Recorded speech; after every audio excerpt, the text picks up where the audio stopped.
दिल्ली दंगा साजिश मामले में आरोपी शर्जिल इमाम को कोर्ट से बड़ी राहत मिली है। कई सालों से जेल में बंद शर्जिल को अब 10 दिनों की अंतरिम जमानत मिल गई है। अदालत ने ये राहत उन्हें अपने छोटे भाई की शादी में शामिल होने और बीमार मां की देखभाल करने के लिए दी है। फिलहाल ये जमानत 20 मार्च से 30 मार्च 2026 तक के लिए दी गई है। दिल्ली के बहुचर्चित 2020 दंगा साजिश मामले में आरोपी शर्जिल इमाम को दिल्ली की कड़कड़डुमा कोर्ट ने बड़ी राहत दी है।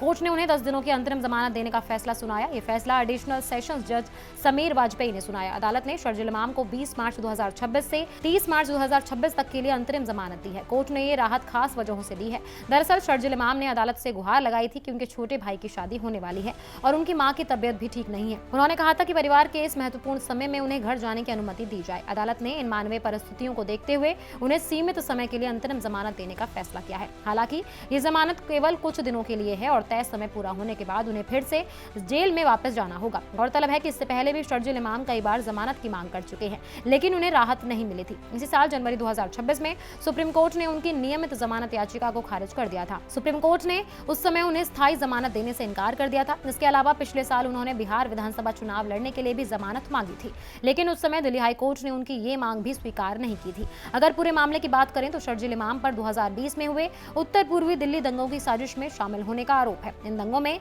53 लोगों की मौत हो गई थी और 700 से ज्यादा लोग घायल हुए थे। ये हिंसा उस समय हुई जब देश के कई हिस्सों में CAA यानी नागरिकता संशोधन कानून के खिलाफ प्रदर्शन चल रहे थे। इन्हीं प्रदर्शनों के दौरान उत्तर पूर्वी दिल्ली में हालात बिगड़ गए और बड़े पैमाने पर हिंसा हुई। जांच एजेंसियों का आरोप है कि शर्जिल इमाम ने अपने भाषणों और गतिविधियों के जरिए हिंसा भड़काने और दंगे की साजिश में अहम भूमिका निभाई थी। इसी वजह से उन्हें UAPA कानून के तहत गिरफ्तार किया गया था। शर्जिल इमाम को जनवरी 2020 में गिरफ्तार किया गया था और तब से वो लगातार जेल में बंद है। इस मामले की जांच कई एजेंसियों द्वारा की गई और कोर्ट में सुनवाई भी लंबे समय से चल रही है। फिलहाल कोर्ट ने उन्हें केवल पारिवारिक कारणों की वजह से कुछ दिनों के लिए राहत दी है। ये अंतरिम जमानत अस्थायी है और इसकी अवधि खत्म होने के बाद उन्हें दोबारा न्यायिक हिरासत में लौटना होगा।